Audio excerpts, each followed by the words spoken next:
Salut tout le monde, salut les monégasques, bienvenue pour un nouveau débrief. Alors on se retrouve après 15 jours d'absence, ces trêves internationales qui n'en finissent plus, c'est éternellement long.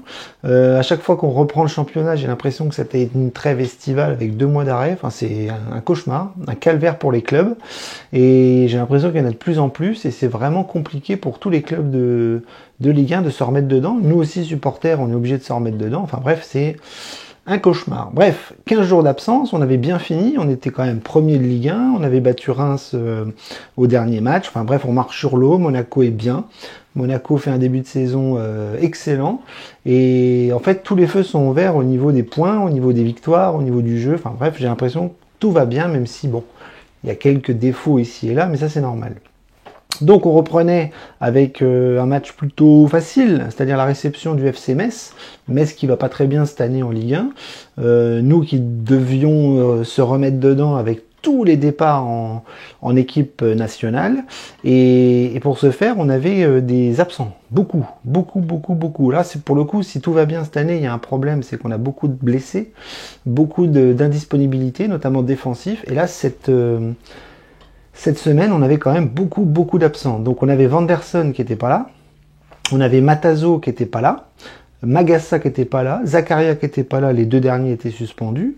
On avait Maripane qui était revenu blessé du Chili, Salissou qui est toujours pas là, et Mbolo qui est bien évidemment pas là. Donc voilà, il y a beaucoup d'absents, beaucoup de problèmes défensifs, beaucoup de bricolage à venir.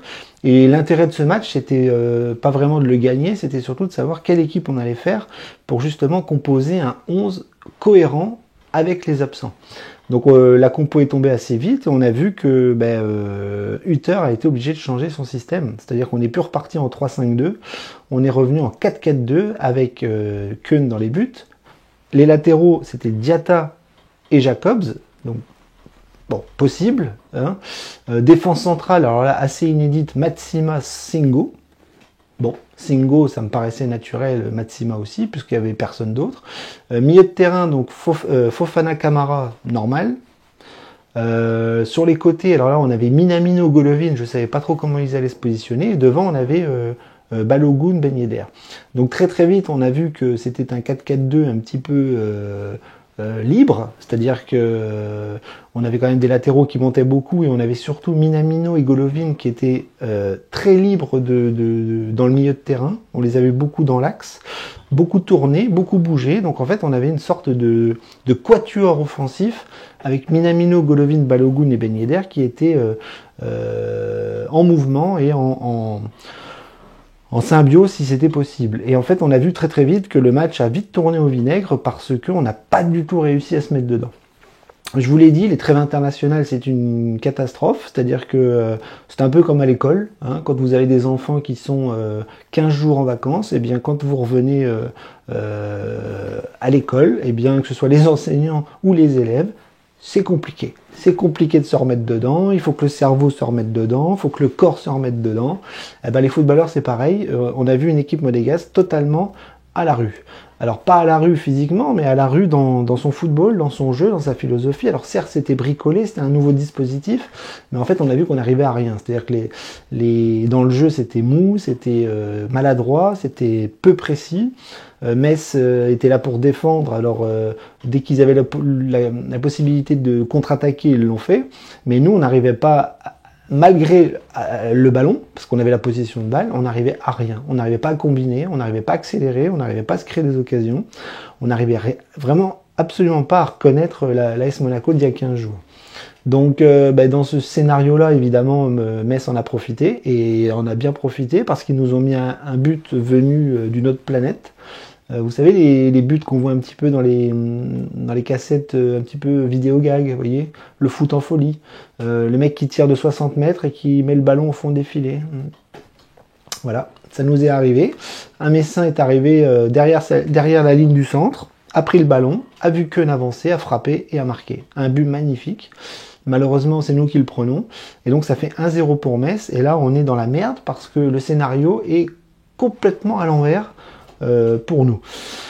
Donc on va essayer quand même maladroitement, difficilement à attaquer, à combiner. On est passé beaucoup dans l'axe, on est passé beaucoup sur sur ce milieu de terrain et cette attaque assez regroupée. C'était compliqué de trouver les ailiers, difficile de trouver les latéraux. Et puis en fait, on s'est aperçu que dans cette mi-temps catastrophique, il fallait un exploit individuel, sinon on n'arriverait absolument pas à marquer un but. Et c'est ce qui s'est passé. Golovin tout seul réussit à récupérer le ballon, éliminer un défenseur, frapper pleine lucarne. Un but magnifique. Vraiment sa spécialité pour le coup. Pendant des années, il en a mis beaucoup au-dessus, mais là, il a réussi à mettre une lucarne comme il en a l'habitude, et elle est sublime. Sublime, sublime, sublime. Frappe enroulée, filet opposé, lucarne opposée, magnifique. Donc 2 buts magnifiques dans une première mi-temps assez moche, assez catastrophique.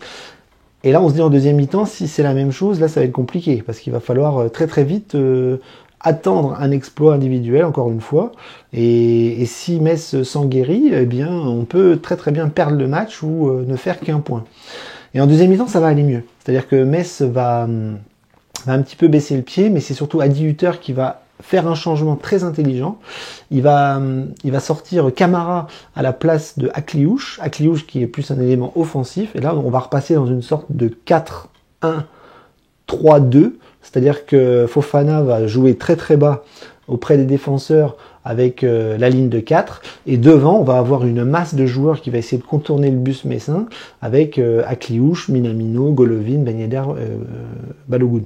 Donc ça va marcher, on va vite les déstabiliser, et en fait sur une belle offensive, on va récupérer un coup franc à 20 mètres, et Golovin va mettre encore une fois un super coup franc, superbe frappe au premier poteau rentrant, but, doublé de Golovin, donc magnifique, et on sent quand même que Monaco va mieux et va réussir à prendre le dessus par rapport à la première mi-temps. Donc première mi-temps on n'y était pas, on était maladroit, deuxième mi-temps on a été beaucoup plus intéressant, et là on a retrouvé le Monaco flamboyant, en jambes, pressant haut, donnant tout pour l'attaque, et ça va être très très joli, même si on va peu concrétiser dans le jeu.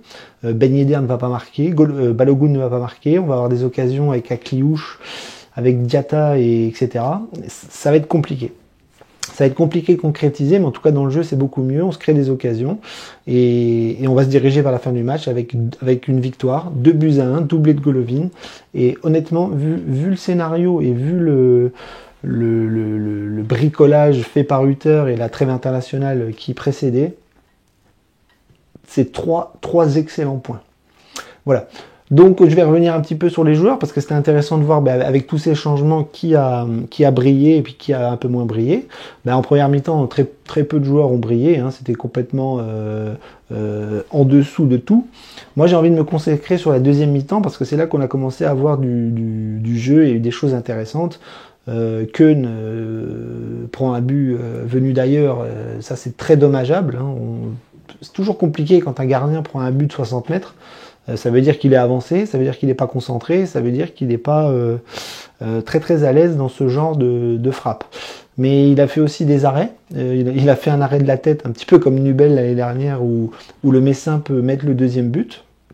Arrêt très important, pas beau, mais très important.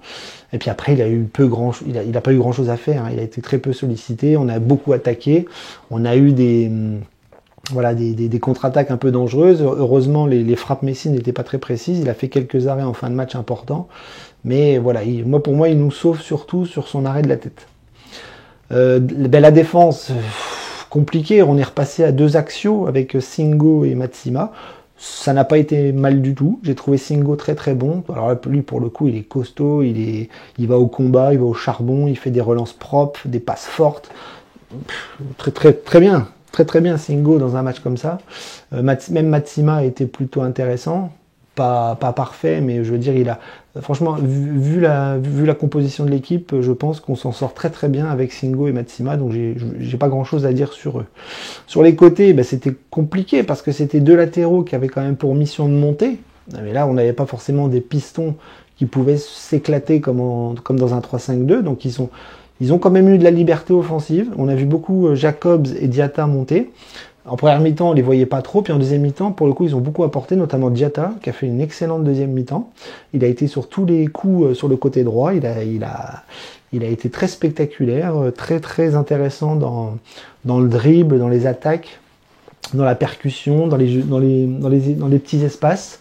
Voilà, j'ai trouvé vraiment très très intéressant Diatta en attendant que Vanderson revienne. Jacobs aussi très intéressant dans l'aspect défensif. Offensif un peu plus compliqué parce que c'était pas un système habituel, mais ils ont fait le travail, on va pas leur jeter la pierre malgré une première mi-temps décevante. Milieu de terrain, là c'est compliqué parce que Fofana Camara ça n'a pas fonctionné en première mi-temps, Camara était très maladroit, Fofana aussi, des passes ratées, des frappes complètement lunaires au-dessus des cages, absolument aucune précision dans les tirs. Camara qui avait du mal à récupérer le ballon, qui se prenait un petit peu les pieds dans le tapis, et puis du coup il est sorti à la mi-temps pour essayer de mettre le bloc un peu plus haut. Mais ouais, milieu de terrain compliqué. Voilà. Un peu mieux en deuxième mi-temps pour Fofana quand il est redescendu. Et puis après, c'est tout l'aspect offensif qui a été intéressant avec Golovin, Minamino. Alors Minamino un peu absent en première mi-temps, même si j'ai trouvé intéressant son activité. Même s'il était maladroit ou qu'on le trouvait pas, il était partout. Il était dans tous les petits espaces, il était dans la surface de réparation. Il n'y a que lui qui se démarquait de façon assez rapide. Donc j'ai trouvé ça intéressant. Son activité. Deuxième mi-temps, un peu en dessous. Voilà, il a un petit peu disparu. Il a été remplacé aussi. Et puis Golovin, homme du match, avec son doublé. Voilà, rien à dire, très bonne activité, précision, efficacité, donne la victoire à l'équipe. Homme du match. Devant compliqué, on les a pas trouvés. Balogun et Ben Yedder ont été totalement absents en première mi-temps. En deuxième mi-temps, j'ai envie de dire aussi, même s'ils ont eu des occasions un peu plus nettes, Ben Yedder a eu 3-4 frappes qu'il a mis sur le gardien. Compliqué.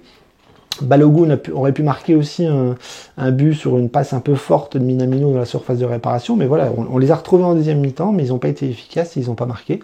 Donc, attaque absente, mais bon, dans une équipe de foot, quand l'attaque n'y arrive pas, c'est les milieux de terrain qui prennent les choses en main, et c'est là, pour le coup, c'est Golovin qui a réussi à nous mettre devant. Les remplaçants, très intéressants. Belle entrée d'Akliouche. Alors Akliouche, j'ai l'impression qu'il est en pleine progression. Il est très très bon. Il est bon en équipe de France. Avec Monaco, il devient de plus en plus costaud. De plus en plus, il prend de plus en plus d'initiatives. Il se régale. Il fait du spectacle. Il y a un moment donné, il a fait un numéro le long de la ligne de touche côté droit.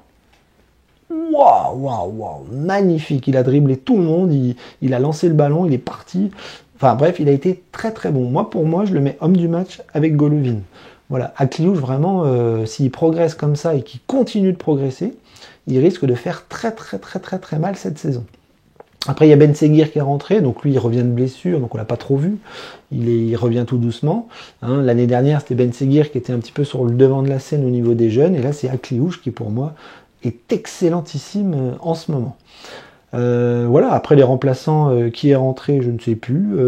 Boidou peut-être à la fin. Il n'y a pas eu trop de changements, il y a eu peu d'arrêts de jeu, mais au final, comme je vous l'ai dit, on a gagné. Et c'est bien là le principal, parce qu'il fallait retrouver la première place de Ligue 1. On l'a retrouvé, 9 journées, Monaco est premier, rien à dire. Maintenant, la semaine prochaine, je crois qu'on va à Lille. Donc ça va être un match dur, difficile. Là, ce ne sera pas le FC Metz. Ça va être encore un test intéressant. J'espère qu'on va retrouver des joueurs. Je pense que Zakaria et Magassa vont revenir de leur suspension. Maripane, j'espère qu'il n'est pas trop blessé gravement. Il était dans le groupe hier, il n'était pas là ce soir, donc je pense qu'il va revenir la semaine prochaine. Matazo, je ne sais pas. Vanderson, il est en réathlétisation, j'espère qu'il sera là aussi. En tout cas, plus on va retrouver les joueurs, plus l'infirmerie va diminuer. Et plus ce sera intéressant pour Uther de trouver des armes pour gagner tous nos matchs. Parce qu'on est premier de Ligue 1 et notre objectif c'est de tout gagner pour rester tout en haut. Donc voilà, donc j'espère la semaine prochaine, j'espère une infirmerie qui se vide, des joueurs qui reviennent avec un groupe beaucoup plus étoffé. Et puis j'espère qu'on fera un bon résultat à Lille parce qu'on a, voilà, il faut plus se cacher. On est tout en haut, on est premier. Et il n'y a pas de Coupe d'Europe, on a toutes les armes en main pour faire des belles choses chaque week-end. Voilà. Donc je vous laisse, je vous dis à la semaine prochaine pour débriefer le match contre Lille, puis en attendant, profitez encore de cette semaine parce qu'on est premier, ça continue, et moi, plus les semaines passent, et plus je suis heureux. Dagemonego, à la semaine prochaine.